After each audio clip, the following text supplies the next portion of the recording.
1977, l'année où sort Star Wars, l'année où la musique disco explose. Et pourtant, en France, cette même année, un homme est guillotiné dans une prison. Pas en secret, pas dans une dictature, en République, en France. Voici l'histoire vraie de la dernière exécution capitale par guillotine.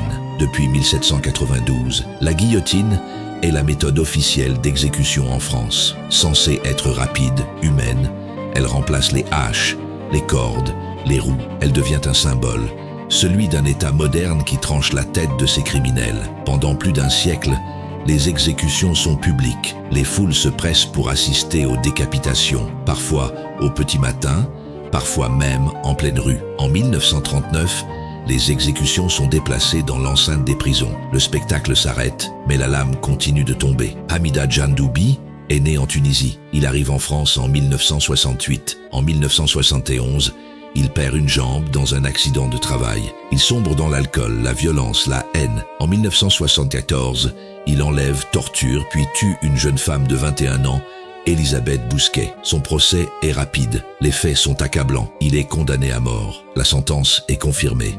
Le 10 septembre 1977, à l'aube, dans la cour de la prison des Baumettes, à Marseille, une équipe installe la guillotine. Il est 4 heures du matin. Personne ne parle.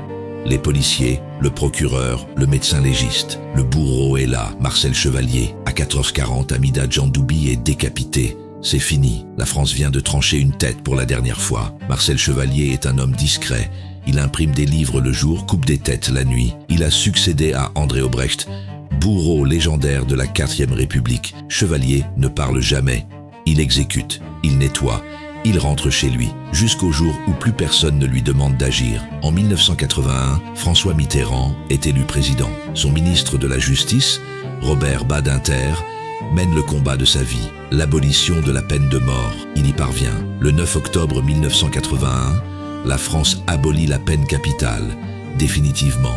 C'est la fin d'une époque, et pourtant cette fin était proche, trop proche. 1977, à peine 4 ans plus tôt, la guillotine, encore, en France, dans une république moderne. Cela semble impossible, cela a pourtant eu lieu. Aujourd'hui encore, des milliers de Français ignorent que leur pays a coupé des têtes jusqu'en 1977, que cela s'est passé en silence, dans des cours de prison, à l'aube, loin des regards. Hamida Djandoubi est le dernier condamné à mort exécuté en France. Marcel Chevalier, le dernier bourreau. Une page noire de l'histoire, une page qu'on ne tourne qu'en l'écrivant clairement. Ce matin-là, la France moderne a tué pour la dernière fois. 1977, un homme est mort, un autre a exécuté. Et la France, tout entière, a tourné une page dans l'ombre. Pas un monument, pas une cérémonie, pas de mémoire nationale, juste le silence et une lame. 4 ans plus tard, la peine de mort est abolie. Mais ce n'est pas une fin glorieuse, c'est une prise de conscience tardive. Un État qui accepte, enfin, que tuer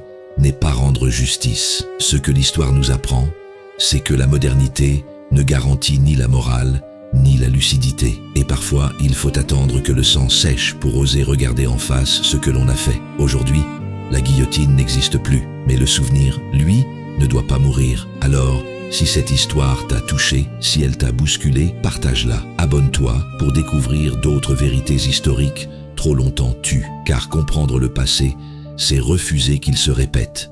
À très bientôt, et n'oublie jamais, ce que l'on tait, l'histoire finit toujours par le hurler.